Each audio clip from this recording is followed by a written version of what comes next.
de lancer les hostilités. Bien, bonjour, mesdames et messieurs. Bonjour. Et je vous souhaite la bienvenue à cette soutenance. Permettez-moi de saluer tous ceux qui sont présents. Déjà les candidats, bienséance, Junior Kapouya. Je vais également saluer Diallo,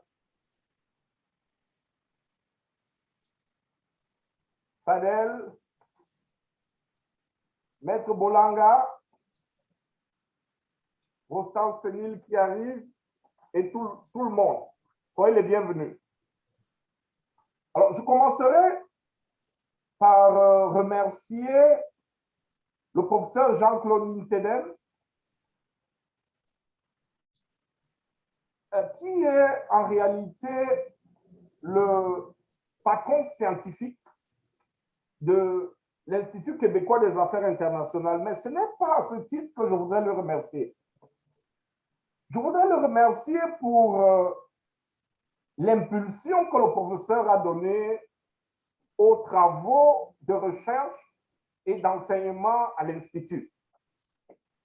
Permettez-moi de rappeler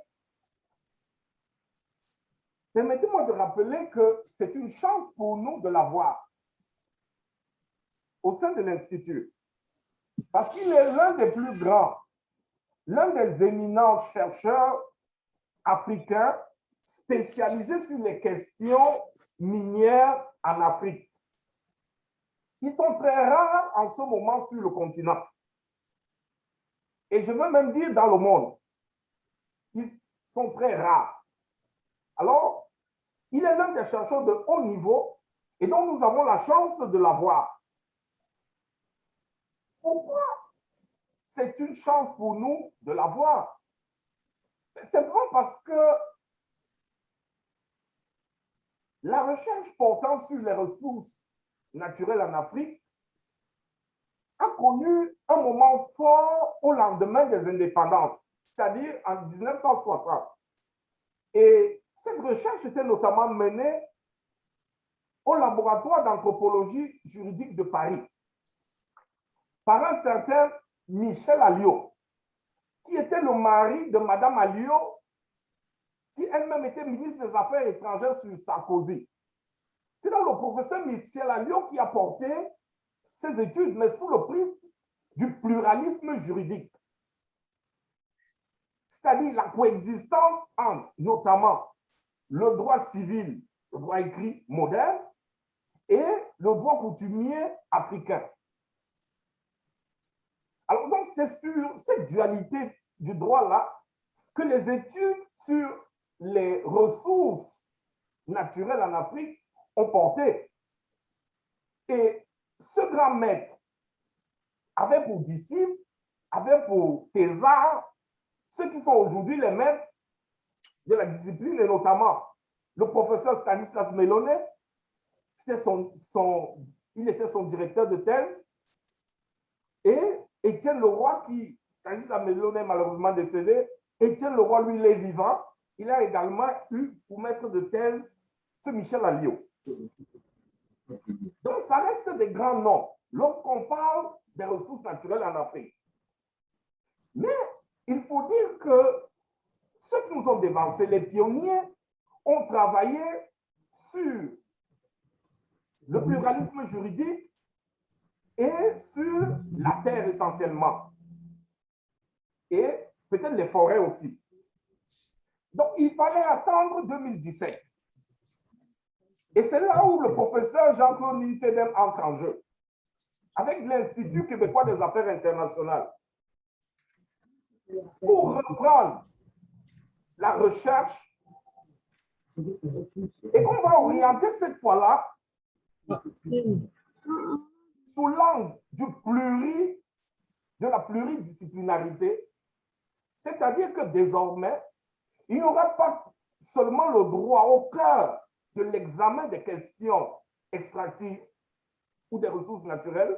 À côté du droit, on va convoquer d'autres disciplines, entre autres la science politique, la géopolitique, l'économie, l'environnement, etc.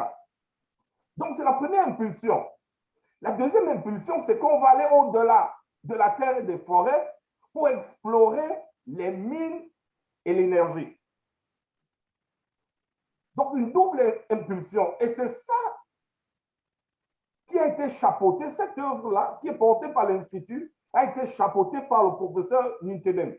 C'est pour ça que je veux lui dire merci. Je veux lui dire merci aujourd'hui parce que c'est une grande œuvre. Et j'ai eu la chance de discuter avec quelques personnes ces jours-ci, mais qui ont reconnu que ce programme n'existe nulle part dans le monde. J'ai eu la chance de discuter avec des gros intellectuels. Donc, je vais lui dire merci. Je vais lui dire merci. Et pour preuve, le professeur Nitedem a produit cet ouvrage que vous connaissez, sur le droit minier africain, regard croisé, un très bel ouvrage, un ouvrage qui est très demandé. Et ensemble, nous avons co-dirigé un autre ouvrage sur la problématique de la gouvernance des ressources minières énergétiques en Afrique. Alors, donc à ce titre, en tant qu'institut, nous voulons remercier le professeur pour vraiment avoir modernisé la question des ressources minières et énergétiques en Afrique, et notamment les enseignements que nous offrons dans le cadre des 2 certificats auxquels vous êtes participants. Alors, ceci dit, dans le programme qui vous a été soumis, au point 2, il est question de vous raconter une toute petite histoire, une anecdote. Et je l'ai appelé l'anecdote du Dieu qui essuie les larmes. De quoi s'agit-il? Je vais aller rapidement. Alors, cette anecdote est quand même tirée d'une histoire réelle. C'est une dame, une brillante juriste, dans un pays africain. Alors, cette dame avait un mentor, et ce mentor était spécialisé dans l'une des disciplines du droit. Alors, cette dame, cette juriste en question, avait nourri le désir de se spécialiser auprès de son mentor. Alors, mais malheureusement, et contrairement à ses visées, le mentor en question est décédé brutalement, mais sans lui avoir transmis le savoir. Alors, la dame en question était très dépitée. Mais dépitée parce qu'elle venait de perdre un être qui lui est cher, mais dépitée aussi parce que professionnellement, le savoir dont elle avait besoin avait coulé dans l'eau. Le projet avait coulé dans l'eau. Alors, la femme était effondrée, mais très effondrée à cause de ces 2 tragédies. Mais néanmoins, dans ses activités, cette dame a fait quelques recherches et puis elle est tombée sur un bon programme de spécialisation, sur la discipline qui l'intéressait. Alors, elle est tombée sur ce programme. Alors, cette dame a subi sa spécialisation au point d'en être major. Au point d'en être major. Mais cette histoire coïncide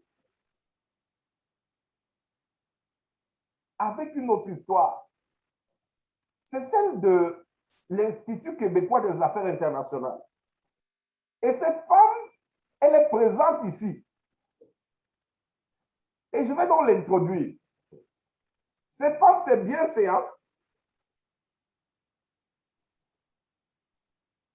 que j'introduis, et à qui je vais donner la parole qui avait le besoin de se former, qui a perdu un mentor qui était spécialisé sur ces questions, mais qui a eu le bonheur de rencontrer sur son chemin l'Institut québécois des affaires internationales, qui proposait ce dont elle avait besoin. Donc, c'est quelque chose de... C'est puissant. C'est tout un témoignage pour nous. Que l'Institut vienne combler des besoins que nous savions, mais nous ne connaissions pas des personnes, des individus. Alors, et dans la force des choses, il se trouve que, non seulement, et ça c'est le témoignage que je peux faire d'elle, parce que je l'ai, pendant 9 mois au moins, je l'ai suivie. Elle a été très sérieuse tout au long du parcours. Elle a été très appliquée tout au long du parcours. Et c'est donc sans surprise qu'aujourd'hui, elle est major de la promotion. Alors, ça fait, c'est toute une fierté pour nous de voir que le sérieux, on a vu, le sérieux, l'engagement ont montré que lorsqu'on s'engage dans le sérieux et l'engagement, les résultats sont là. Et donc, c'est donc cette dame que nous allons accueillir et qui inaugure, et ça entre dans l'histoire, la première soutenance de mémoire à l'Institut québécois des affaires internationales. Donc, une dame qui avait la soif du savoir.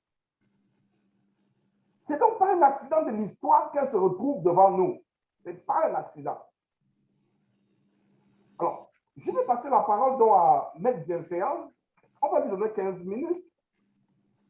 Et elle va nous présenter le résultat de ses recherches qui portent sur l'impact des minerais stratégiques sur les droits fondamentaux des communautés riveraines en Afrique. Vous avez la parole. Merci beaucoup.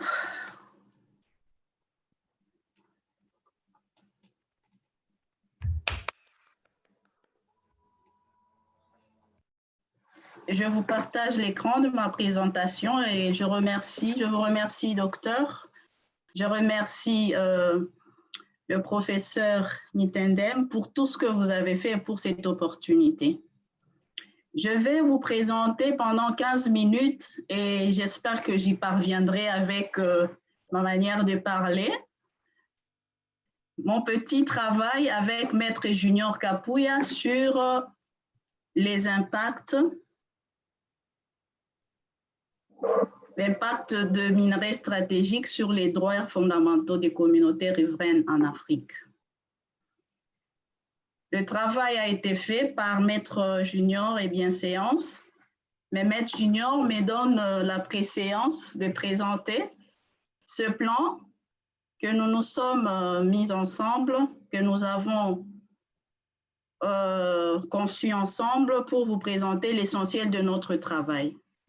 Le plan de présentation est devant vous, il comporte 5 grands points.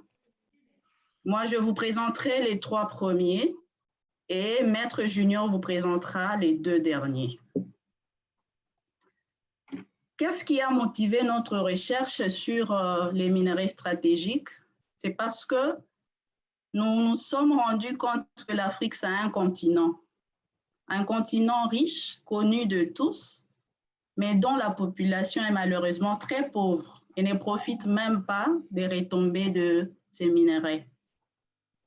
Il y a eu un problème qui se posait, c'est que dans nos communautés, nous nous sommes rendus compte qu'il y avait plus de droits qui étaient mis en mal chaque fois qu'il y avait une structure ou une entreprise minière qui devait pouvoir prendre les rênes dans l'exploitation.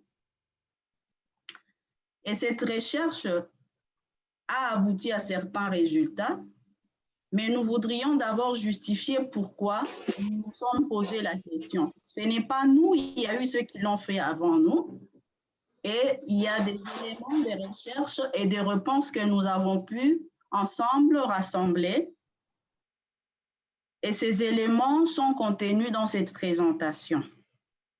De nombreuses études faites avant nous ont abordé dans le même sens que nous. Il y a d'autres qui se sont spécifiquement établis sur l'aspect politique. Il y a d'autres qui se sont focalisés sur l'aspect social. Il y a d'autres également qui se sont focalisés sur la limitation géographique des minerais stratégiques. Mais nous, dans notre recherche, nous avons voulu ramasser un peu le tout pour faire une certaine introduction et pour mettre en musique tout ce que nous pourrions retrouver dans nos recherches. L'objectif de notre travail, c'est d'abord analyser l'importance des minerais stratégiques. On parle de minerais stratégiques, mais on le retrouve où? Est-ce qu'on peut connaître aujourd'hui le pays africain qui en produit? Est-ce qu'aujourd'hui, on peut connaître ses incidences sur la vie des populations? Nous nous sommes également dit qu'il serait mieux de rappeler les droits fondamentaux sans faire la différence entre les droits fondamentaux de certaines populations, mais de beaucoup plus insister sur ce qui se passe quand il s'agit de nos communautés riveraines, généralement les communautés locales et les populations autochtones, les peuples autochtones. Nous avons essayé dans ce travail aussi de réfléchir sur cet objectif, de voir comment le processus décisionnel se passe dans nos pays. Est-ce que l'État, dans sa manière d'organiser l'exploitation, il pense vraiment à protéger la population? Et de cela, nous avons utilisé la méthode documentaire. Nous nous sommes documentés. Nous avons, en plus de la documentation, nous avons essayé d'interviewer certains experts en la matière. Nous avons participé à des échanges scientifiques déjà sur notre forum et dans d'autres forums. Et beaucoup plus, ces échanges scientifiques ont porté de petites solutions aux problèmes qui étaient posés dès le départ dans les différents travaux analysés. Mais nous avons partagé notre travail en 3 chapitres. Après une brève introduction, nous avons pensé qu'il était opportun de mettre nos lecteurs dans le climat de connaître ce qui est repris dans ce travail. Nous avons pensé à définir, à donner l'étymologie, à orienter sur le plan juridique et politique les minerais stratégiques. Nous nous sommes également, au 2e chapitre de notre travail, fait une approche sur tout ce qu'il y a comme droits fondamentaux, mais en spécifiant beaucoup plus les droits fondamentaux qui sont généralement touchés. À la fin, dans le 3e chapitre de notre travail, nous avons pensé que puisqu'il y a ces droits fondamentaux qui sont généralement touchés et dont les populations ne savent pas réclamer, il y aurait quand même une attitude un peu plus responsable des États pour essayer de voir s'il y a une manière de répondre tant soit peu aux problèmes qui se posent. Et nous avons estimé qu'on pouvait parler du partage de la rente minière pour que ces populations qui parfois sont ou semblent être oubliées puissent à un certain moment se retrouver. Mais qu'est-ce que nous retenons de ce travail? Après nous avons écrit, vous nous avez lu, 87 pages, le synthétiser dans 10 minutes, ce n'est pas aussi facile, mais nous nous sommes mis d'accord sur des raisons qui justifient le fait que la compréhension juridique n'est pas différente quand il s'agit des minerais stratégiques que quand il s'agit d'autres minerais. Parce que déjà, les minerais stratégiques sont définis par chaque pays et chaque pays peut dire, connaissant un minerai qui peut lui rapporter économiquement, chaque pays peut définir son minerai stratégique.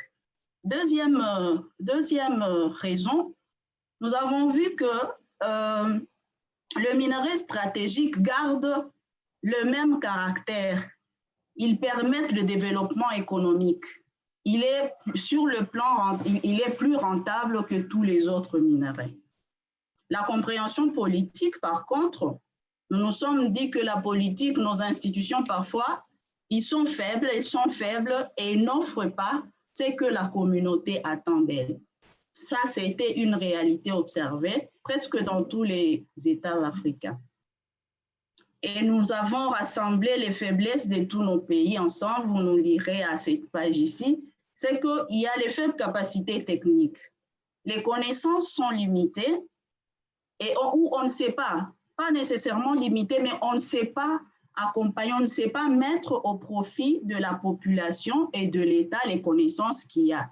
On ne sait pas utiliser les experts en la matière et souvent ça pose problème.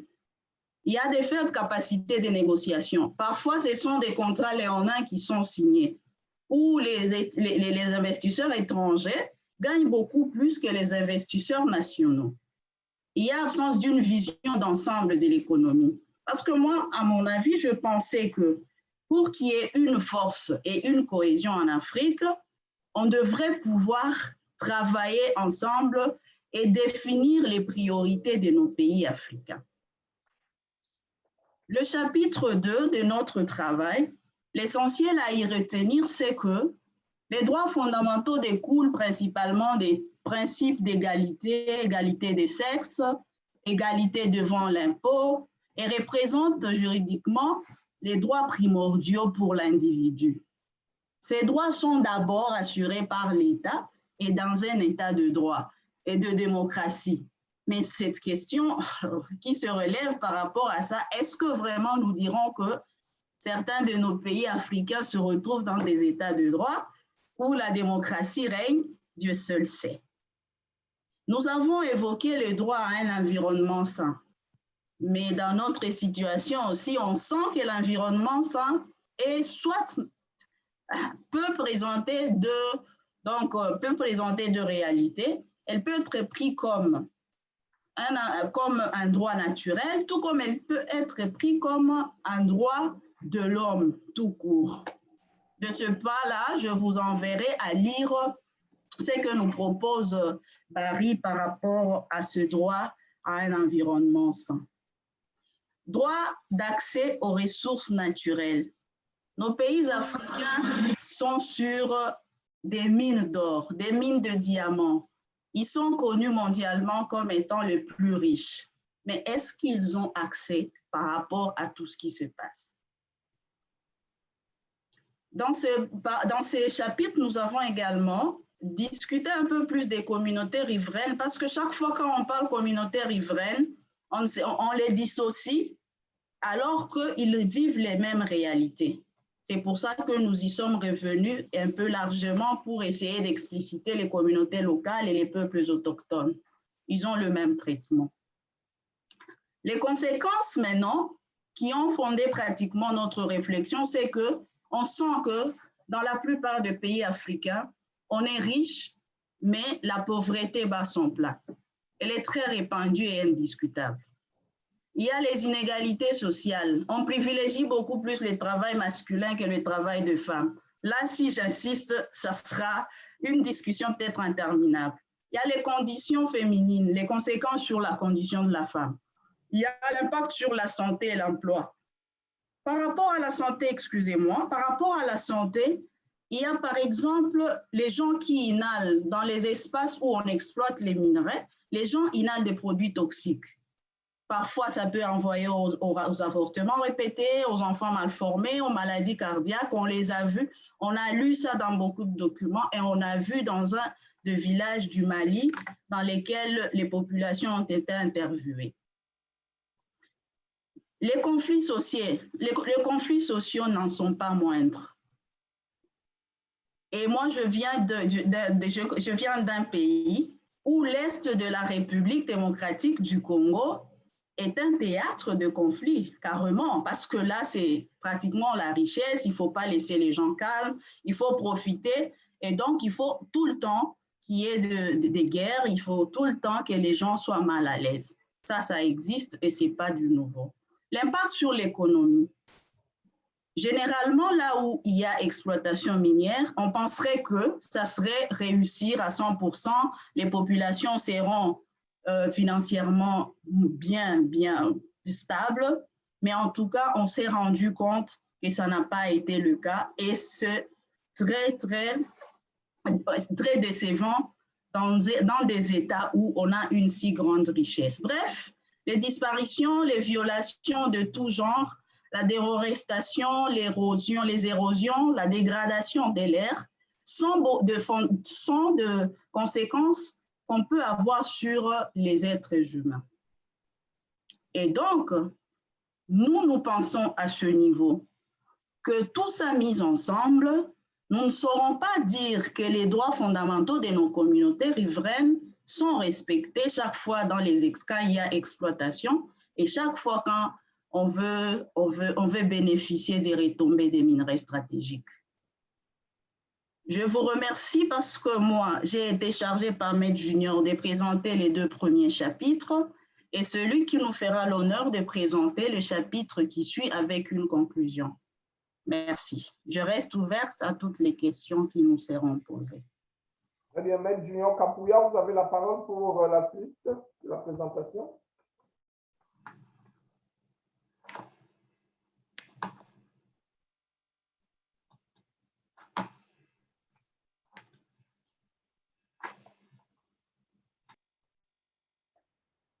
Votre micro. Activez votre micro.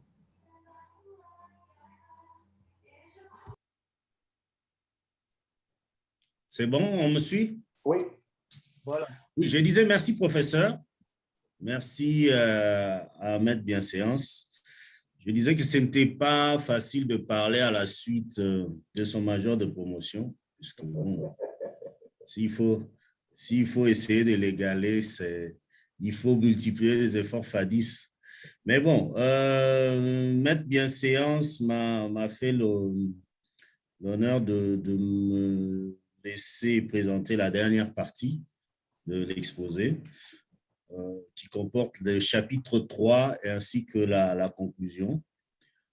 Le chapitre 3 s'intitule « Gestion des partages de revenus miniers ». Nous avons estimé avec elle que c'était une sorte de synthèse entre le chapitre 1er et le chapitre 2, dans la mesure où, après avoir disséqué la nature même et le contenu même du minerai stratégique, dans la mesure où nous avons identifié les droits fondamentaux auxquels étaient assujetties les populations riveraines, il était important d'évaluer ce que devraient être les partages de retombées de minerais qui sont regorgés dans le sous-sol des zones occupées par les populations riveraines. C'est ce qui nous a incité à analyser froidement la question pour indiquer au niveau de ce chapitre les points relatifs d'abord au mécanisme de partage. Nous avons dit mécanisme de partage dans la mesure où les retombées minières, de manière manifeste, doivent être utilisées à bon escient, étant donné qu'elles doivent atterrir entre les mains, pour ne pas dire entre les poches, des personnes qui en ont le plus besoin, et surtout si ces personnes-là bénéficient d'un droit de préemption dans la mesure où ce sont ces personnes qui côtoient les sites sur lesquels ces mines là-bas sont explorées, pour ne pas dire extraites. Donc, nous avons évalué les mécanismes de partage. L'analyse a indiqué qu'au niveau des pays africains, la tendance actuelle consistait à taxer sur la base des redevances minières ou de taux d'imposition sur les bénéfices ou sur le super profit, dont la tendance actuelle, elle est haussière, dans la mesure où de plus en plus de pays prennent conscience de la valeur, pour ne pas dire du caractère parfois léonin de certaines clauses conclues avec le multinational. Elles tentent au maximum de pouvoir tirer un profit beaucoup plus grand de l'exploitation de leurs ressources. Les mécanismes de partage ainsi mis en lumière, nous avons évoqué la possibilité d'améliorer ces mécanismes. Améliorer puisque ces mécanismes ont révélé quand même certaines failles dans la mesure où plusieurs sociétés minières se sont cachées derrière ce qu'on a appelé des clauses de stabilité, qui étaient des clauses verrouillées, qui mettaient les États et les communautés en difficulté de pouvoir revoir, parfois en cas de super profit, les taux de prélèvement de certaines redevances qui leur étaient dues. L'analyse de cette question a révélé que les pays africains avaient besoin, plus que jamais, de renforcer leur capacité technique à pouvoir être proactifs et surtout à pouvoir anticiper sur les réserves ou sur la qualité des minerais qui étaient exploités par les multinationales. C'est ainsi que nous avons estimé qu'il fallait renforcer la gouvernance minière, renforcer le cadre législatif afin d'assurer un meilleur encadrement de l'exploitation de ressources au profit des communautés riveraines qui sont les premières à faire les frais des grosses mutations qui s'opèrent sur le sol qu'ils occupent. Cela a donné lieu à l'examen de l'encadrement de ces partages. L'examen de l'encadrement de partage nous a permis de constater que plusieurs options s'offraient aux gouvernants pour pouvoir assurer depuis l'extraction jusqu'à la transformation un meilleur partage de revenus en renforçant justement les mécanismes de prélèvement de recettes et en s'assurant que la redistribution de ces recettes-là était à la hauteur des attentes des communautés locales. Puis ensuite, nous avons évoqué les mécanismes en soi de protection des droits économiques des communautés locales, qui sont des droits inhérents à leur survie, des droits inhérents à leur existence. L'analyse de cette question nous a permis de nous rendre compte que la gouvernance, au-delà du fait que gouverner était prévoir, nous avons estimé que gouverner, c'était également protéger les communautés locales, qui par essence, au regard du poids financier, au regard de l'expertise avérée, partaient avec un coup d'avance sur l'État et également sur les communautés riveraines. C'est ainsi que nous nous sommes inspirés du Doodle Act, qui était un élément catalyseur dans la quête des communautés locales pour une meilleure rétribution des recettes. Et au travers du Doodle Act, plusieurs autres mécanismes de protection se sont inscrits dans cette logique, notamment la charte de ressources naturelles et aussi la mise en place de l'initiative pour la transparence dans l'industrie extractive.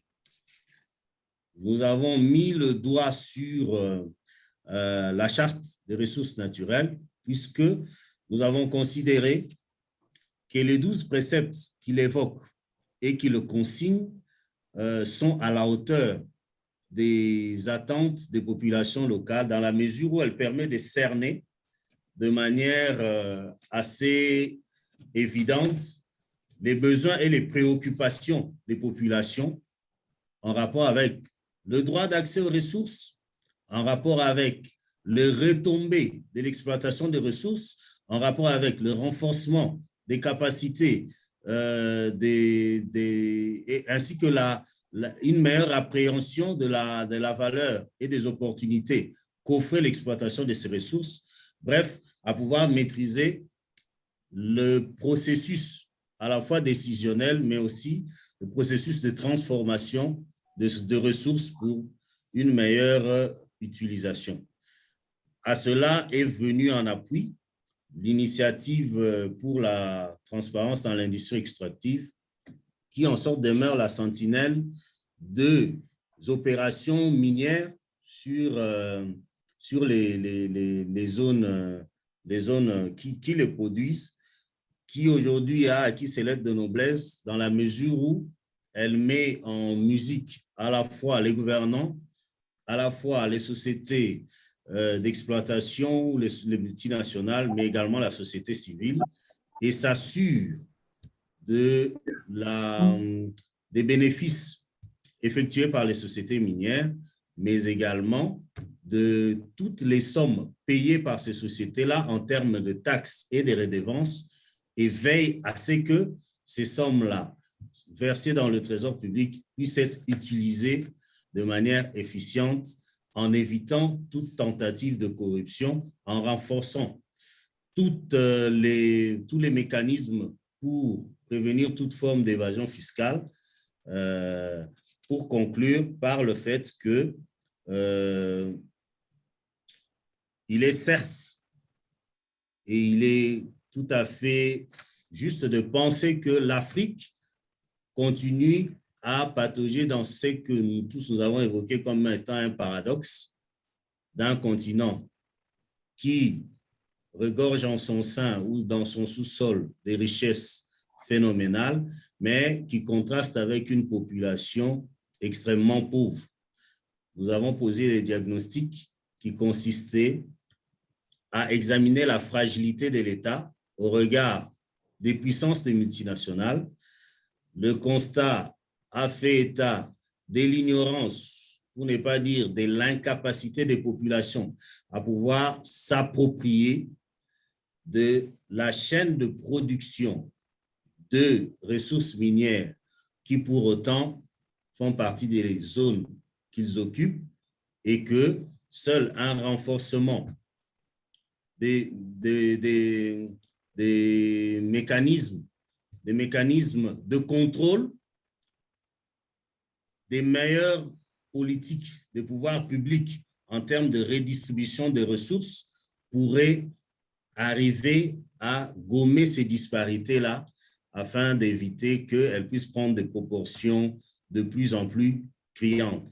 Donc, il était important de souligner que les communautés locales avaient, elles aussi, l'obligation, pour ne pas dire la responsabilité, de prendre et de jouer un rôle actif dans le pouvoir décisionnel, dans l'exploitation des minerais qu'ils ont sous leurs pieds, de manière à ce que les pouvoirs publics puissent effectivement s'inscrire aussi dans cette lignée-là pour assurer une meilleure exploitation et une meilleure redistribution. Donc, voilà en gros pour parachever l'exposé de Maître Biancé, en attendant naturellement de pouvoir rebondir sur les questions ou les autres aspects que nous avons effleurés. Très bien, merci Maître Kapouya. Nous voulons remercier les deux candidats pour le brillant exposé liminaire. Nous allons par la suite passer à l'évaluation du travail qui a été faite par le professeur Serge Frédéric. Nous lui donnons 20 minutes pour échanger avec les candidats et nous révéler tout ce qu'il a trouvé de bon, de pertinent dans ce travail. Alors, professeur Frédéric, vous avez la parole. Merci de me donner la parole à l'occasion de cette soutenance qui est un exercice intellectuel très attendu par les candidats, mais aussi très attendu par tous ceux qui ont été conviés à participer à cette première soutenance des étudiants de l'Institut québécois des affaires internationales. Je dirais que c'est un plaisir pour moi d'avoir été associé à cet exercice aux côtés du Dr Robinson, du professeur Jean-Claude, que j'admire. Et je dirais vraiment, je remercie le Dr Robinson pour d'avoir pensé à ma modeste personne pour participer à l'évaluation de ces étudiants candidats à ce certificat que je découvre et que je remercie d'ailleurs déjà pour l'effort, la persévérance tout au long de ce parcours qui s'achève aujourd'hui par la présentation de vos travaux. Je dirais que les étudiants bienséance et juniors inscrits régulièrement à l'Institut québécois des affaires internationales et candidats pour l'obtention du diplôme de certificat en droit minier et des hydrocarbures en Afrique présentent un projet professionnel sur le thème l'impact des minéraux stratégiques sur les droits fondamentaux des communautés riveraines en Afrique, qui mérite d'être apprécié tant sur le fond que sur la forme. Sur la forme, dans un document de 88 pages, les auteurs présentent un travail qui respecte à certains égards l'ensemble des qualités scientifiques d'un projet, malgré le fait qu'il s'agit d'un projet professionnel. Une couverture avec indication sur l'institution de rattachement, un sujet bien écrit, des auteurs, des encadreurs, la nature du diplôme recherché, l'année académique correspondante, un sommaire, des sigles et abréviations, une introduction qui tient sur 3 pages, un chapitre premier qui tient sur 25 pages, un chapitre 2 qui tient sur 39 pages et un chapitre 3 qui tient sur 13 pages. Une conclusion de 2 pages et demie, une bibliographie indicative spécifique aux aspects du projet professionnel. On note également une méthodologie de l'étude qui a permis aux candidats de présenter les résultats de leurs études, de leurs travaux. Cela m'amène à poser quelques questions sur le fond, chers candidats. La première question est la suivante, et je vous invite à aller dans votre travail à la page 6, notamment dans votre problématique. Alors, il ressort de cette problématique que vous avez dit que le droit à un environnement sain, vous avez cité le droit à un environnement sain comme un droit économique et social. Alors, je m'en vais vous poser la question de savoir à quelle catégorie des droits fondamentaux est rattaché le droit à un environnement sain. À quelle catégorie de droits fondamentaux est rattaché le droit à un environnement sain? Si je me permets de rappeler votre problématique, vous avez dit la question centrale de notre étude sera de savoir si certains droits fondamentaux, entre parenthèses, économiques et sociaux de base, 2 points, droit à la vie, droit à la liberté et à un environnement sain des communautés riveraines sont respectés lors de l'exploitation et des échanges des ressources minières stratégiques en Afrique.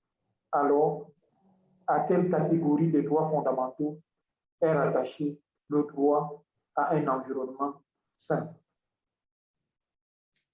Ça, c'est la première question.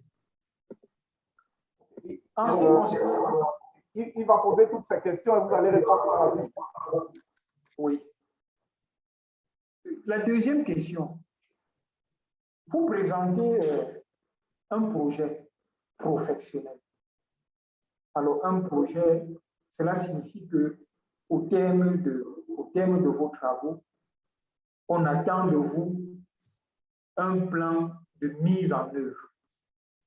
C'est-à-dire qu'au sortir de cette formation, vous devez être capable de nous présenter, de mettre en œuvre les résultats et les stratégies que vous avez adoptées tout au long de votre formation. C'est la raison pour laquelle je pose la question de savoir quelle est votre stratégie d'exploitation des résultats de ce projet professionnel pour booster votre carrière. Si j'ai la conviction, au terme, en vous écoutant, vous êtes des professionnels et vous venez de présenter un projet professionnel. Et c'est ça la différence entre les formations offertes dans le cadre de ce certificat et les formations purement théoriques.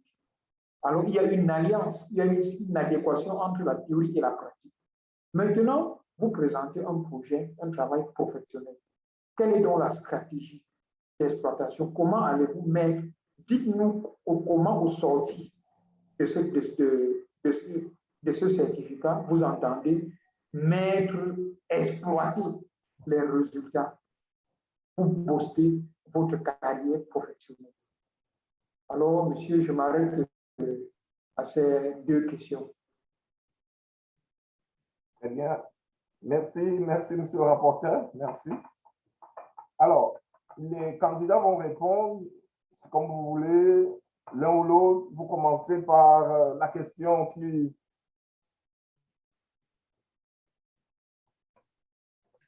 Maître Biancé va commencer. Je vais rajouter sur chaque question. Oui, Maître Biancé, vous avez la parole. Merci beaucoup, monsieur le professeur. Je remercie aussi professeur Frédéric. Merci d'avoir lu notre travail, une œuvre scientifique, peut-être pas très parfaite. Et je répondrai à la première question posée, c'est que à quelle catégorie le droit à un environnement sain appartient? Et moi, je crois que le droit à un environnement sain appartient aux droits de l'homme. Or, le droit de l'homme est bidimensionnel. On peut le retrouver dans un caractère social, tout comme on peut le retrouver dans un caractère économique, on peut le retrouver dans un caractère scientifique. Donc, le caractère indivisible du droit à un environnement sain fait qu'il soit un droit de l'homme. Et du coup, je sais que c'est dans la catégorie des droits que nous avons évoqués. Le droit de l'homme, le droit à l'expression, le droit à une bonne vie, le droit à la santé, le droit à un environnement sain, le droit à un travail qui paye, le droit, tout ce qui a trait à l'homme et qui le protège, c'est un droit fondamental dont nous avons parlé. Et chaque fois quand ce droit est aliéné ou quand ce droit est touché, bafoué, bon, nos populations se sentent interpellées. Et c'est sur ça, c'est sur ces impacts-là que nous avons relevés.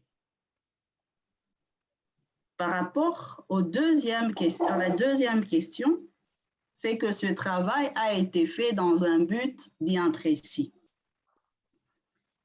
Nous y avons réfléchi non seulement comme un travail qui va booster nos carrières, mais comme un travail qui va nous aider comme un vade-mecum. Ce travail va nous servir à 3 niveaux, moi personnellement, et je sais que c'est ça parce qu'on en a partagé avec Maître Junior, va nous servir au plan scientifique d'abord. C'est un aide-mémoire. Nous avons eu à faire de recherche. Nous avons eu des informations qui étaient dans plusieurs documents. Nous avons eu des informations des experts terrain et des échanges des experts en la matière que nous avons condensés pour avoir un aide-mémoire pour notre travail, pour avoir un outil que nous pouvons utiliser, un outil d'intérêt général. Et dans la mesure du possible, nos propres confrères pourront l'utiliser et ils n'auront plus parfois le temps d'aller chercher très loin. Par exemple, quand on lui demande quels sont les minerais stratégiques que tu connais, il ouvre la page de notre travail et il voit que nous avons repris ça, nous l'avons listé, nous avons mis les pays producteurs, nous avons mis l'utilisation. Deuxièmement, il va nous servir sur le plan social. En fait, c'est un guide. Nous le prenons, moi, ma stratégie personnelle, c'est un guide que je vais utiliser dans le cas de la société civile dont je suis membre.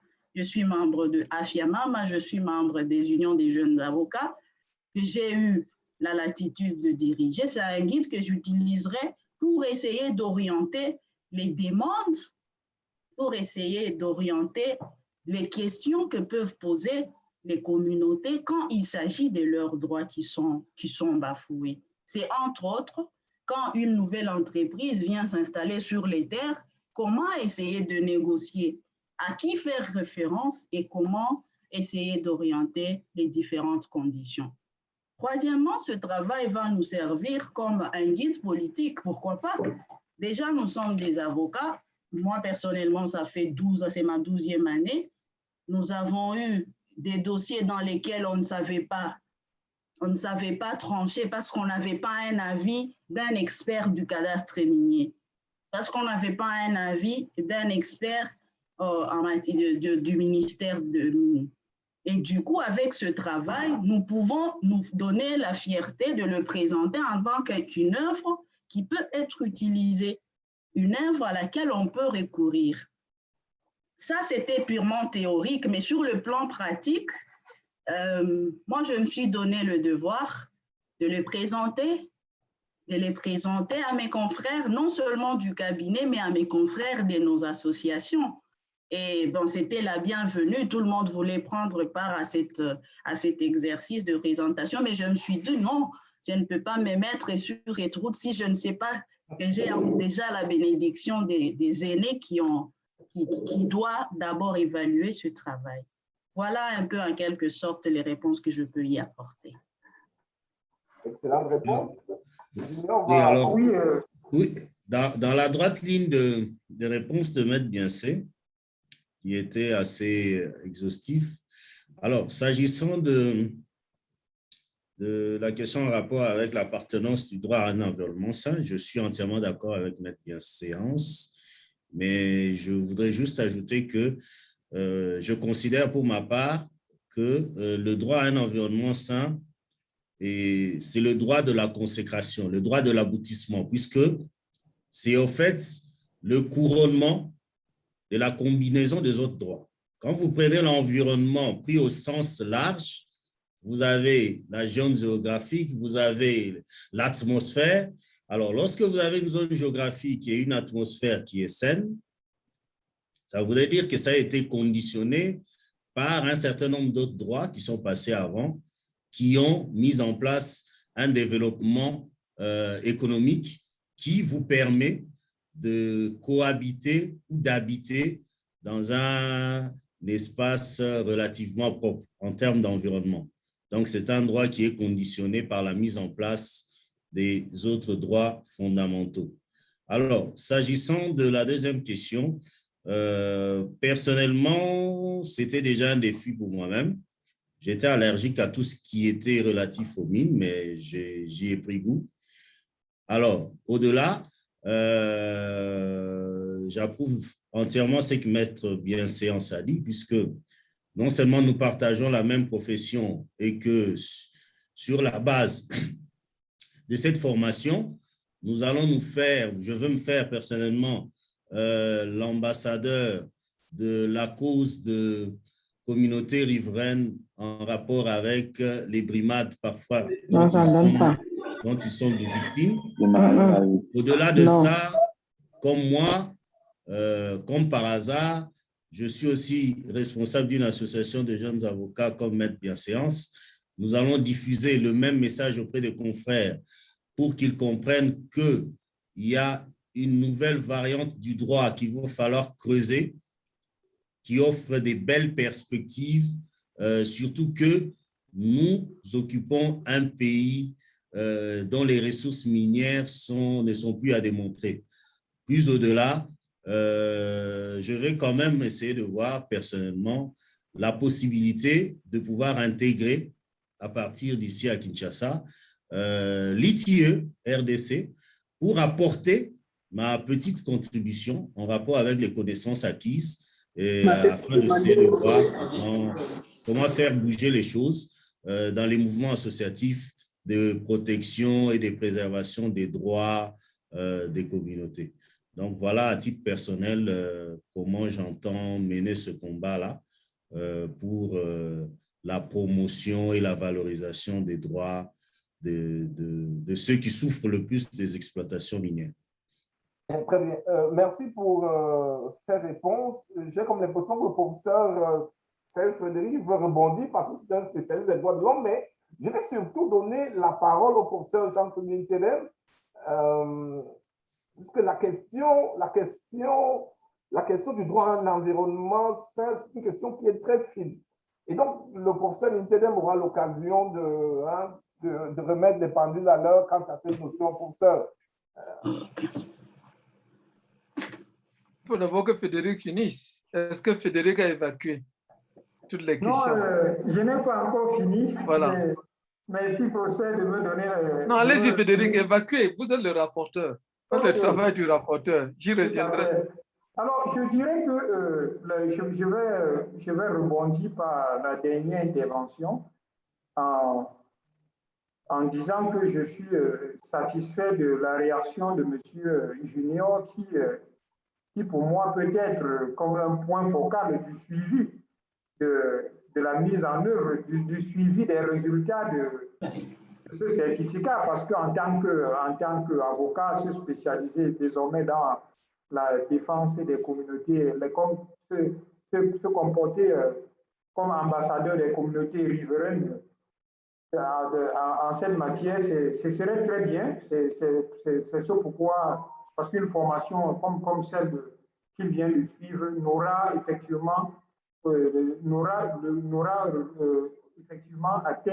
atteint sa vitesse de croisière que lorsqu'on aura des résultats concrets sur le terrain, lesquels résultats doivent être mis en œuvre par les étudiants qui sont passés à l'ICAD. Donc, je pense que cette démarche, cette perspective que vous, avocats, avez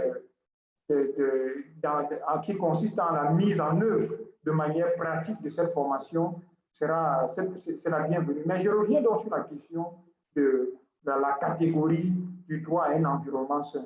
Parce que moi, je vous ai posé la question de savoir à quelle catégorie de droits fondamentaux appartient le droit à l'environnement sain. Vous savez, les droits fondamentaux, les droits de l'homme sont divisés. Il y a plusieurs catégories de droits de l'homme qui sont rattachés, les droits de l'homme de la première génération, les droits de l'homme de la deuxième génération, les droits de l'homme de la troisième génération. Et c'est à cette dernière catégorie que l'on retrouve généralement le droit à un environnement sain. Parce que le droit à un environnement sain interpelle tout le monde. Ça interpelle tout le monde. Ça interpelle le citoyen, ça interpelle l'État, ça interpelle la communauté internationale. C'est un droit pluridimensionnel qui interpelle tout le monde. Donc, ça ne se limite pas tout simplement à un droit. Ça ne se limite pas, on ne peut pas limiter le droit à un environnement sain à rattacher à un droit socio-économique qui est un droit de la deuxième génération. C'est vrai que lorsqu'on parle des minéraux stratégiques et droits fondamentaux, il y a un aspect économique. Mais le droit à un environnement sain est un droit de la troisième génération des droits de l'homme. C'est un droit qui interpelle tout le monde. C'est un droit solidarité. C'est un droit solidarité. Donc nous partons du droit civil et politique, qui encore droit de la première génération, en passant par droit socio-économique, droit de la deuxième génération et droit de la troisième génération, comme le droit à un environnement sain. Parce que ça concerne désormais tout le monde. C'est un droit solidarité. Donc, c'est tout ce que je peux dire sur cette première question. Mais j'aimerais vous remercier d'avoir abordé cette question de minerais stratégiques. Parce qu'à première vue, c'est difficile de pouvoir dire en quoi consiste véritablement les minerais stratégiques. Mais à partir de votre étude, on essaye de catégoriser et de comprendre finalement en quoi consistent les minerais stratégiques. Et on peut se poser même la question de savoir pourquoi stratégique, parce qu'il y a derrière les enjeux politiques, les enjeux géostratégiques. C'est là aussi la raison pour laquelle il est important de protéger les droits fondamentaux dans l'exploitation des minerais stratégiques. Parce qu'au nom même des minerais stratégiques, les communautés peuvent être victimes de la violation de leurs droits lors de l'exploitation. C'est la raison pour laquelle vous, avocats, vous êtes désormais, à partir de cette formation, assez outillé pour savoir comment est-ce que vous allez contribuer non seulement à la protection des droits des communautés riveraines dans vos différents pays, mais aussi comment est-ce que vous allez en amont participer à l'élaboration des politiques publiques qui prennent en compte les droits fondamentaux des communautés dans le processus d'exploitation des minerais stratégiques. Parce qu'on ne saurait avoir ces minerais stratégiques et être victime de ses propres minerais stratégiques. Je vous remercie. Bien.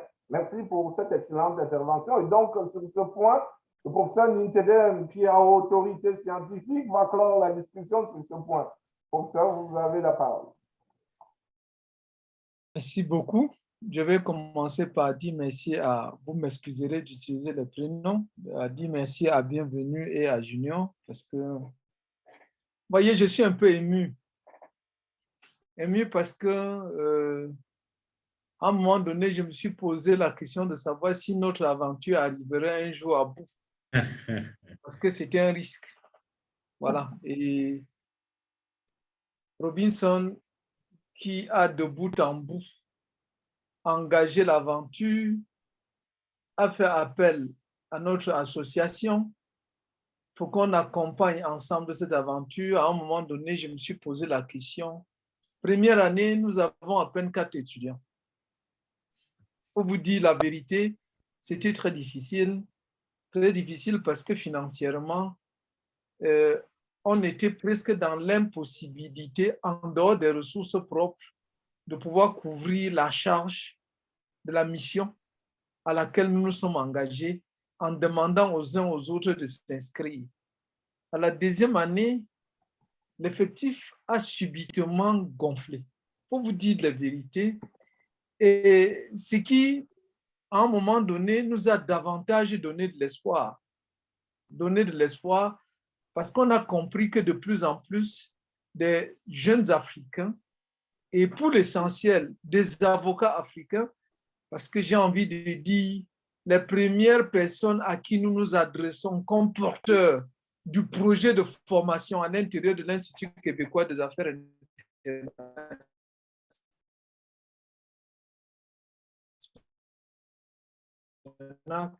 c'est des professeurs. Ils ne sont pas exclusifs, mais au premier rang, parce que c'est eux qui sont confrontés au quotidien à des difficultés liées à un déficit préalable de formation sur un certain nombre de questions. On s'est dit qu'enfin, on pouvait dans ce cadre-là réussir à combler le gap, le vide. Et puis, chemin faisant, on ne voyait pas les choses beaucoup bouger.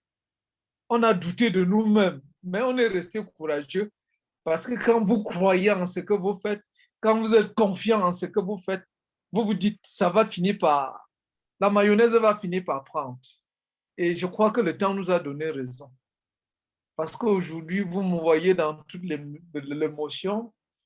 Robinson vous a dit, en commençant son propos très liminaire, et si je n'étais pas noir, j'aurais rougi. Hein, on aurait regardé que je suis devenu un peu plus rouge. Hein, mais comme je suis noir, on ne peut pas percevoir que je deviens rouge. Donc, ça m'a davantage touché. J'ai été particulièrement touché par les mots de bienséance quand elle engage ses propos. J'ai été touché par les mots de Junior. J'ai la chance aujourd'hui, j'ai envie de dire, de mettre dans mon carnet d'adresse en termes de visage celui de Frédéric, parce que je le connaissais théoriquement, je ne l'avais pas encore vu de face, et probablement moi aussi, lui réciproquement. Ça fait que, au-delà de la formation que nous donnons, nous avons un carnet d'adresses et un carnet de contacts qui s'élargit. Je suis aujourd'hui convaincu. Par le passé, j'avais déjà été aux Zaïre, mais à l'époque, je ne connaissais presque pas grand monde là-bas. C'est un ami qui m'a amené aux Zaïre parce que son épouse est zaïroise. Moi, j'aime bien le mot Zaïre. Vous m'excusez. La République démocratique du Congo, excusez-moi du peu, je ne vois pas là où il y a la démocratie, mais je préfère encore qu'on parle du Zaïre. Donc, à l'époque, je suis venu parce qu'un ami m'y a amené en famille pour la dot de son épouse. C'est un ami camerounais qui est pharmacien au Cameroun. Nous sommes allés pour la dot. J'ai fait un tour en République du Congo parce que comme je suis à l'origine maritimiste, le Congo en Afrique centrale a été un pays porte-flambeau d'un élan communautariste en termes de transport maritime, ce qui a interpellé à un moment donné beaucoup de ceux qui s'intéressaient à ces questions, de se retrouver là-bas parce que le gouvernement congolais avait pris à bras le corps les questions de droit maritime. On a parfois été au Tchad parce que l'essentiel de nos étudiants dans le pays de résidence où je me trouve aujourd'hui viennent de ce côté. Et vous voyez, et puis bon, on a fait une partie de ces études de l'autre côté de l'Occident et on a choisi de revenir s'installer dans le pays pour apporter le peu qu'on pouvait à la construction. Est-ce que nous réussissons? Je n'en sais rien. C'est vous qui appréciez parce que c'est vous qui bénéficiez du peu de connaissances que nous avons emmagasinées. Nous essayons du mieux avec tous les efforts parce que je ne cesserai jamais de le dire. Je ne cesserai jamais de le dire. Il est difficile de se décourager dans cette formation parce qu'il y a un monsieur qui y croit du comme fer. Il est là en face de vous, Robinson. Il sait que ça va marcher. Même quand j'ai douté, il m'a dit, je ne sais pas pourquoi tu doutes. Moi, je suis de ce côté, mais je te dis, ça va marcher.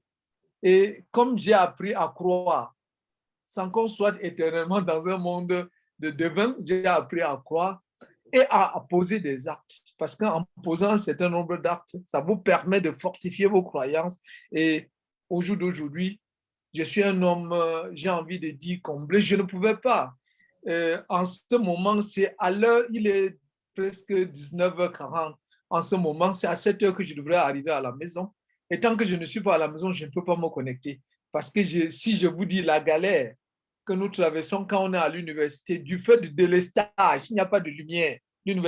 Mon université, depuis 2 semaines, n'a pas de lumière. Vous voyez qu'on ne peut rien faire, sauf si on revient chez soi. Tant que je ne suis pas chez moi, je ne peux pas être actif, je ne peux pas participer à ces agapes scientifiques. Bon. Maintenant, pour revenir fondamentalement sur le travail, je vous avoue que j'ai eu quelques appréhensions au début, mais j'ai dit qu'à la fin de l'exposé que nous avons tous écouté, et j'ai le regret que presque tous les étudiants ne soient pas en ligne, hein, parce que c'est la première des soutenances que nous envisageons dans le cadre de l'Institut. C'est le modèle. À partir de là-bas, s'il y a des corrections à faire, c'est le modèle, c'est le point de départ à partir duquel on peut tracer une ligne. Et j'ai envie de dire, ce premier pas a été placé si haut.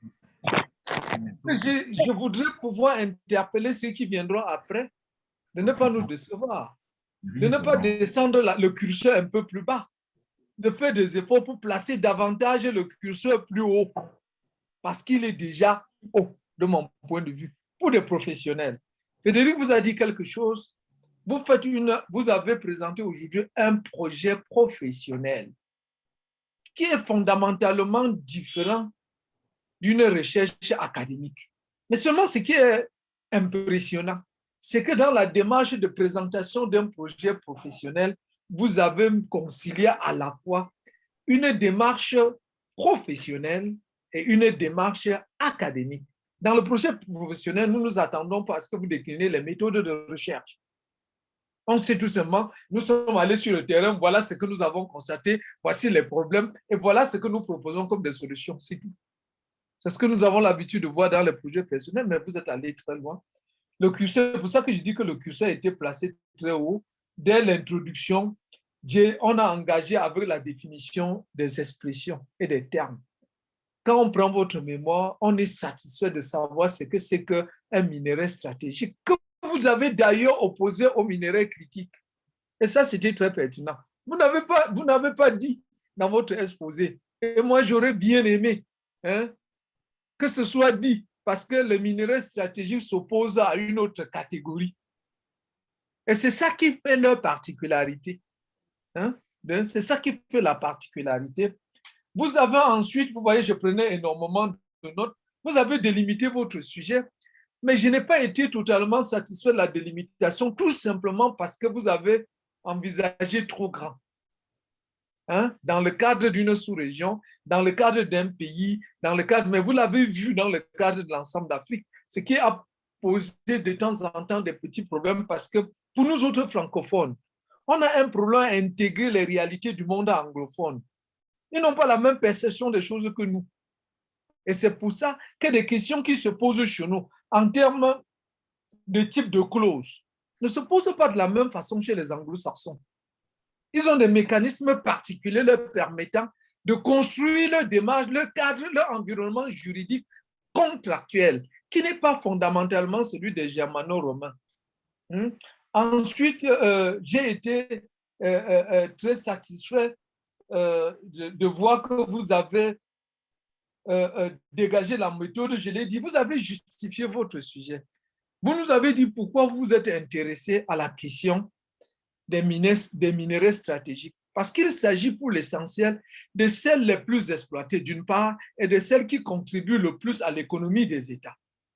C'est ce que j'ai perçu dans le cadre de votre travail. Vous avez posé votre problématique. Même si nous tous, nous ne pouvons pas être d'accord sur la formulation, mais il s'agit là-bas des problèmes de perception de la chose. Ce que j'ai compris. Alors, ce que j'ai compris, c'est que vous vous êtes posé la question comment concilier l'exploitation des minéraux stratégiques avec la protection des droits fondamentaux. C'est ce que j'ai compris. Et vous ne l'avez pas posé aussi simplement comme cela, et c'était l'idéal. Comment concilier? Parce qu'il s'agit, la démarche que vous avez suivie, toute l'analyse que vous avez faite, tendait à démontrer comment réussir à faire que les minéraux stratégiques participent au développement des populations locales. Il s'agit de là. Et vous avez mis en place un certain nombre, vous avez fait des études d'enquête sur le terrain qui vous ont permis de percevoir les difficultés qu'on a, d'utiliser. Il y a des politiques publiques qui ne sont pas fondamentalement adaptées ou du moins qui ne prennent pas toujours en compte en début des grandes théories que les lois ont pu construire autour des populations locales. Il y a un gap entre la théorie et la pratique. Vous l'avez remarqué. Et vous avez fini par dire quelque chose qui m'a particulièrement séduite. C'est la solution du partage. Vous vous posez la question, est-ce qu'on ne pouvait pas arriver à une solution en réalité de partage de l'exploitation? Mais ça pose un autre problème. Parce que nous sommes dans un ensemble d'environnements africains dans lesquels, dès qu'on découvre un minerai, ça devient la ressource de l'État. Aucun particulier ne peut avoir le droit de propriété sur les ressources minières. Donc, ça pose un problème de partage. À partir du moment où les privés ne peuvent pas exploiter à leur compte propre les minéraux, la question de partage et de l'exploitation va se poser. Or, vous avez très rapidement résolu la question en la déportant sur le partage des ressources, c'est-à-dire que du fruit de l'exploitation. Et c'est là où le bas blesse. Le bas blesse parce qu'un précédent exposé, si vous l'avez suivi, c'est le docteur Robinson qui l'avait fait, envisager la solution des décentralisations. Voyez, dans presque tous ces pays africains, il y a un mot à la mode, la décentralisation. On décentralise quoi? Je n'en sais rien. Et le programme de l'ITIE est venu contribuer davantage à renforcer ces questions parce que quand on dit de prendre en compte les intérêts des populations locales, c'est de les impliquer. Comment les impliquer si eux, ils ne se sentent pas totalement concernés? Et c'est la conclusion que vous avez donnée qui m'a particulièrement séduite, c'est que vous avez dit, vous vous dites à la fin de ce travail, voilà les problèmes, voici des esquisses de solutions que nous proposons, mais celle qui a retenu particulièrement mon attention, c'est l'effort que les populations locales elles-mêmes doivent faire. Personne ne fera rien de mieux qu'eux à leur place. Quel que soit ce que nous autres experts nous faisons, nous n'allons que contribuer à renforcer ce qu'eux-mêmes ont pris comme initiative. S'ils laissent leurs droits permanemment piétinés, ce n'est pas les experts. Il y a un adage de chez moi qui dit que si on est en train de vous laver, vous-même, vous ne soulevez pas votre main pour agiter une partie de votre corps, vous ne serez jamais propre. Vous comprenez? Et ça m'a... Si les populations locales elles-mêmes ne prennent pas en compte, ne prennent pas sur elles-mêmes de défendre leurs propres droits en utilisant toute l'expertise que nous sommes en train de construire à partir de l'Institut québécois, le politique est là, ce qui l'intéresse, c'est le prochain vote. C'est le nombre de voix qu'il aura. aux prochaines élections. Qu'est-ce que je vais faire pour que cette partie de la population puisse jeter le bulletin dans l'urne? Encore faut-il qu'on soit là où on jette même le bulletin dans les urnes. Ça, c'est un autre débat, c'est d'autres questions. Hein? Vous comprenez ce qui fait que votre mémoire, votre projet de recherche, de mon point de vue, pour être le tout premier, a mis le curseur à un niveau où j'espère que les autres feront des efforts pour ne pas tirer le curseur vers le bas, hein, davantage le pousser plus haut pour que vive l'Institut québécois des affaires internationales. Et la dernière des choses que je voudrais dire, vous êtes aujourd'hui les ambassadeurs. Je ne sais pas encore ce que le jury va dire. Vous êtes aujourd'hui les ambassadeurs de l'Institut québécois des affaires internationales, chacun pour ce qui concerne un ensemble de corps de métiers ou d'associations dans lesquels il milite. Nous ne pouvons construire que si nous nous mettons ensemble. Tout seul, vous croyez, si l'Institut québécois n'était pas né, le peu de connaissances que j'ai, nous n'aurons jamais partagé. Si des personnes ne viennent pas vers l'Institut québécois des affaires internationales et le professeur Robinson a commencé la présentation par ce qu'il a appelé, il a donné un titre. C'était quoi, Robinson? Il y a un titre sur l'anecdote. Hein, vous avez donné un certain titre là. Voilà, et c'est... On ne peut pas essuyer les larmes de celui qui ne pleure pas. Voilà. On ne peut pas essuyer les larmes de celui qui ne pleure pas. Si vous n'êtes pas en train de pleurer, on va essuyer quoi? On va essuyer quoi? Donc, si les gens, les uns et les autres ne veulent pas être formés, nous ne pouvons pas contribuer à leur formation. C'est de ça qu'il est question. Et madame, après la petite histoire, j'ai encore été un peu ému. Et je dis, le jour qu'on va s'arrêter d'apprendre, il faut mourir. Le jour qu'on va s'arrêter d'apprendre, il faut mourir. Parce que celui qui n'apprend pas n'a pas de raison de vivre. Vous voyez, nous traversons une période aujourd'hui de crise sanitaire. Vous voyez comment les grands médecins, les grands chercheurs dans ces champs de recherche mettent tout en œuvre pour que tout le monde s'en sorte du mieux de leurs possibilités. Et s'ils s'arrêtent, vous voyez que c'est la fin du monde. Donc, quand on arrête d'apprendre, on doit mourir. Et vous devriez être les ambassadeurs. Et nous allons faire des efforts à l'intérieur de l'Institut pour ne pas nous séparer de vous, mais de créer ce qu'on va appeler le groupe des anciens. Et nous allons nous appuyer régulièrement sur le groupe des anciens pour pouvoir construire ce qui vont arriver, parce que avec les deux premières promotions qui, au fur et à mesure, vont soutenir, on va organiser le tutorat. Et vous serez associés au tutorat parce que vous serez les tuteurs de nouveau. Parce que vous avez acquis une expérience qu'il faut aussi partager. Et là, j'étais totalement satisfait de la réponse à la question de savoir à quoi vous servir les connaissances que vous êtes en train d'emmagasiner. La réponse ne pouvait pas être meilleure que celle-là. Donc, tenez bon. Aidons-nous ensemble à construire. Nous y arrivons. C'est vrai qu'il a fallu du temps, mais nous sommes en train d'y arriver. Merci pour toute l'attention que vous m'avez accordée. Merci beaucoup. Merci, merci, merci le grand maître. Le grand maître, il a parlé. Quand il parlait, je pensais à Laurent Gbagbo. Je me demandais si c'est Laurent Gbagbo qui est en train de parler. La parole des sages. Merci. Alors, on va pratiquement terminer, mais par une question. Alors, la question est la mienne. C'est parce que je me définis scientifiquement comme un internationaliste. Alors, donc, j'ai un penchant pour les questions internationales. Et donc, la question que je vais poser à Bienséance et à Junior Kapouya, c'est de savoir quelle est l'importance des minerais stratégiques pour les pays africains qui en possèdent, mais aussi pour le commerce mondial.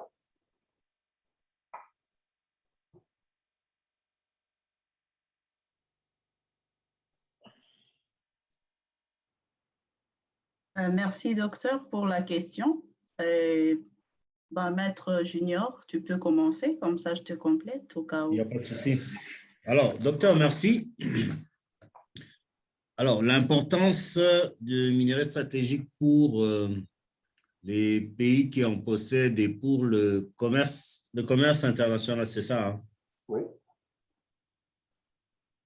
Alors, je crois déjà que, de par sa définition comme minerai stratégique, c'est qu'il cristallise un certain nombre d'enjeux du fait de le posséder, ce qui permet déjà de placer, pour reprendre le mot du professeur, de placer le curseur sur le pays détenteur du minerai stratégique, de les placer dans les carrefours des enjeux géopolitiques, si pas géostratégiques, et de lui conférer un poids dans le rapport de force au niveau du commerce international.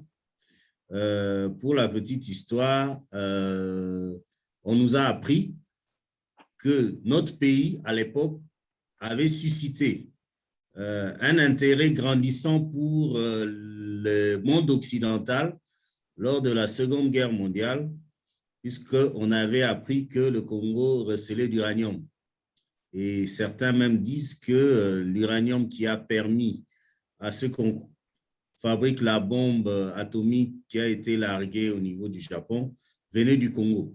C'est pour vous dire toute l'importance et le poids de l'enjeu que représente un pays détenteur d'un minerai stratégique, c'est-à-dire objet de toutes les convoitises, objet de toutes les sollicitations, et cela lui confère naturellement une voix prépondérante dans le commerce international, surtout lorsque ça a vocation d'être, les transactions ont vocation de s'opérer autour du minerai dont il est détenteur.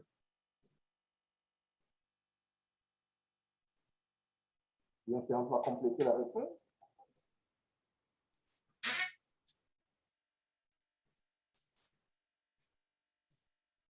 Le micro. Le pays qui possède... Votre micro. Vous m'entendez? Oui. Oui. Oui, là, ça va, on vous entend maintenant, bien sûr. OK.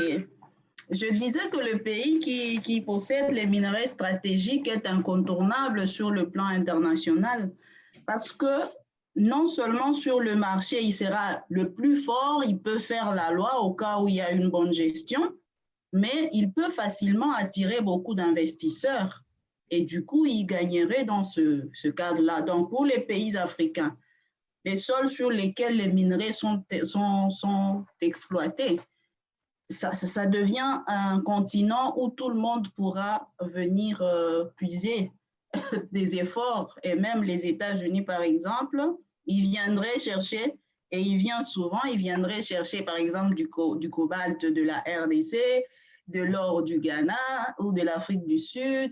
Il viendra chercher de l'uranium pour garder sa puissance et sa position sur le plan international.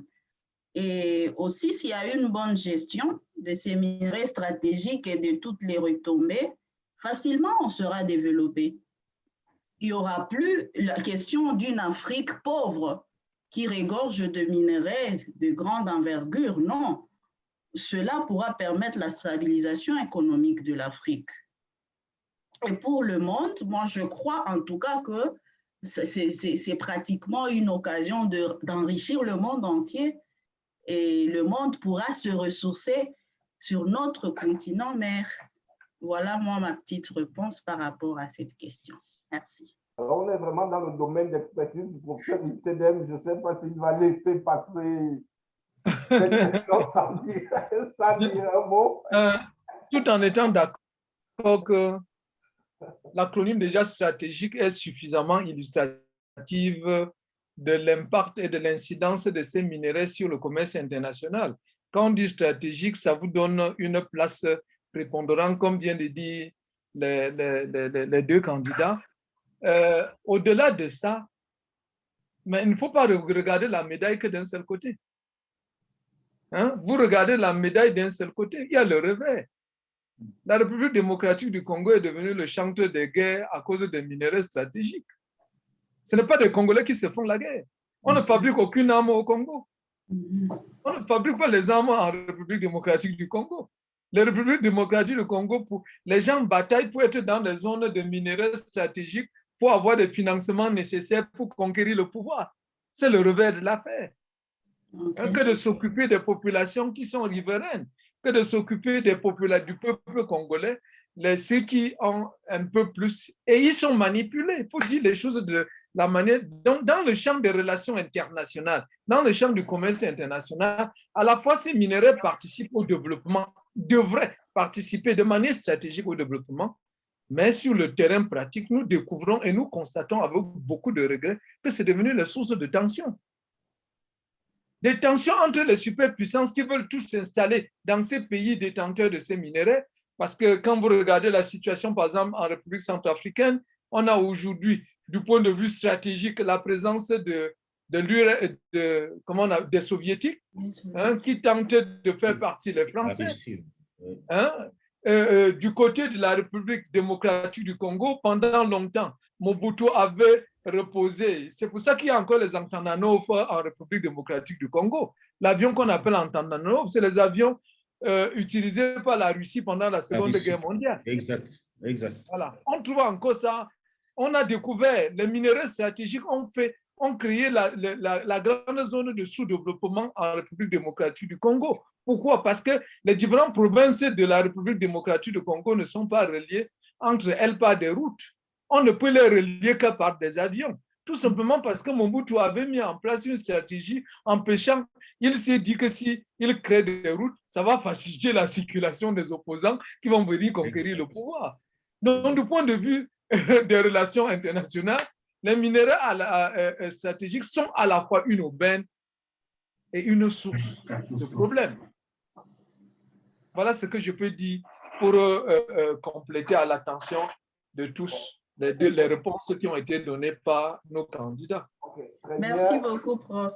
Merci, prof. On n'a pas abordé dans ce sens-là parce qu'on nous a posé la question sur l'importance. On pensait qu'il fallait adopter l'attitude de dire ne dire que du meilleur.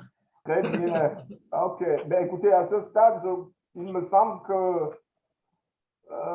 les débats peuvent être considérés comme clos. La discussion a été fructueuse et très satisfaisante de mon point de vue. Alors, on va passer à la délibération, mais on ne va pas se retirer traditionnellement comme on le fait.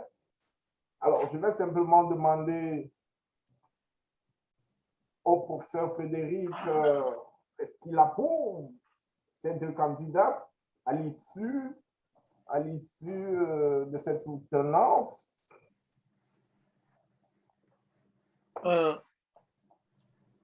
Moi, je vous ai dit à l'entame des propos que j'ai eus que le curseur vient d'être placé très haut et il n'y a pas autre chose à dire que de prier le jury en tant qu'encadreur, parce que là, je parle davantage comme encadreur. Vous voyez, je ne pose pas de questions. Je parle en tant davantage comme encadreur de ces travaux. Du point de vue de l'encadreur, on est tenté généralement quand nous sommes dans les délibérations, on n'a même pas besoin de son avis parce qu'on connaît d'emblée son avis, on sait qu'il va demander la note maximale. Donc, c'est le professeur Frédéric qui devrait, après avoir apporté le travail, nous proposer de manière très objective, parce que parti pris pour avoir encadré le travail en amont, on a quand même parti pris. On a quand même parti pris. Et la personne neutre de notre jury, totalement neutre de notre jury, c'est le professeur Frédéric. Et il lui est choix de nous proposer la note, quitte à ce qu'on argumente. OK. Alors, professeur Frédéric. Merci de me passer la parole une fois de plus. Je dirais que j'approuve ce travail après les présentations, les débats et vos différentes réactions et contre les réactions des différents candidats. Je valide sur le plan scientifique ce travail malgré quelques petites réserves, et sur le plan professionnel, même je valide également ce travail. Et c'est la raison pour laquelle j'estime de manière objective qu'il mérite d'être attribué à ce travail la mention très bien. Merci. Alors, je vais donc prononcer le résultat de la délibération. Premièrement, M. Junior Kapouya a satisfait, c'est mon point de vue aussi, ensemble avec celui du professeur Ninkedem et du professeur CSTDRI, à l'exigence d'une soutenance de projets professionnels à l'Institut, avec la mention excellent. Deuxièmement, Madame Bienséance Djangou a rempli toutes les conditions de soutenance d'abord, avec la même mention que Junior Kapouya, mais aussi les autres qui sont liés aux évaluations et les a toutes complétées. Et donc, on peut publiquement, solennellement, lui décerner le titre de certifié en droit minier et des hydrocarbures en Afrique de l'Institut québécois des affaires internationales. Alors, sur ce, je déclare la séance close. Merci à tous. Merci à vous. Bravo. Merci à tous. Bon. Félicitations. Félicitations. Merci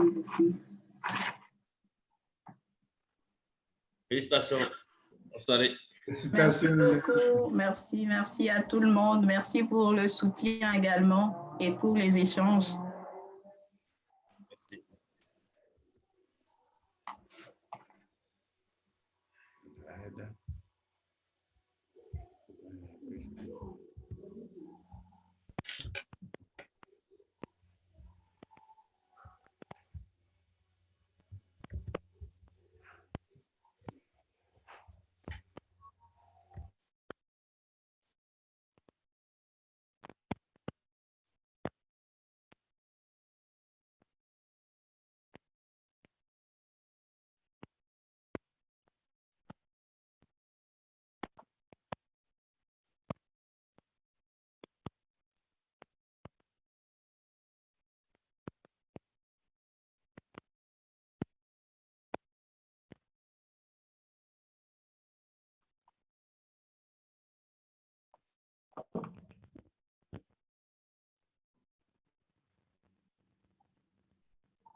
Bonsoir mon frère.